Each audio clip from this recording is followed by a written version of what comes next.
Police SI परीक्षा दुर्नीति मामला Brahmapur court रे पहुंचला सीबीआई टीम। आज सीबीआई ब्रह्मपुर कोर्ट रे पहुंची सूचना मिली। मामला रे गिरफ होइथिबा अभियुक्तों रिमांड आवेदन करिपारे सीबीआई।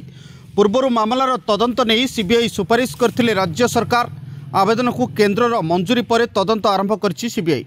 पूर्व घटनार तदंत करुला क्राइमब्रांच। घटनार मुख्य अभियुक्त कुआ शंकर पृष्टि को गिरफ करथिला क्राइमब्रांच। सूचना अनुसार सीबीआई एवं मूलरू तदंत आरंभ करिवो। क्राइमब्रांच रु ए संपर्कित समस्त कागजपत्र नहीं पुणी थे सीबीआई मूलरू तदंत करिवो बोली सूचना मिली। मास्टरमाइंड शंकर पृष्टि, सहयोगी मुन्ना महांती, सिलिकन टेक मालिक सुरेश नायक सहित अन्य अभियुक्तों को गिरफ कर किछि गिरफ आसाई को पचरा उचरा मन बलाई सीबीआई। कहीं आसाई माने सीधा सड़क क्या लांच टंका देते, केउं दलाल सहित से डील करथिले, ए सबुर स्पष्ट तथ्य आसाई माने ही दे परिबे। तेणु आगामी दिन में 12 जन आसाई को जेरा पई डकाजिबो बोली सूचना मिली। फ्रंट टेकर निर्देशक तथा मास्टरमाइंड शंकर और अन्यतम कारपटदार मुन्ना सहित मोट 7 जन को रिमांड रे आनिबा को सीबीआई अदालत रे आवेदन करिपारे बोली सूचना मिली।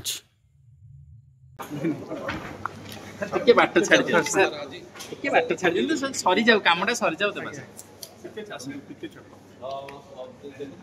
चेष्टा करिथिलु जे ये सीबीआई अधिकारी आसन ताकर प्रतिक्रिया दवा पई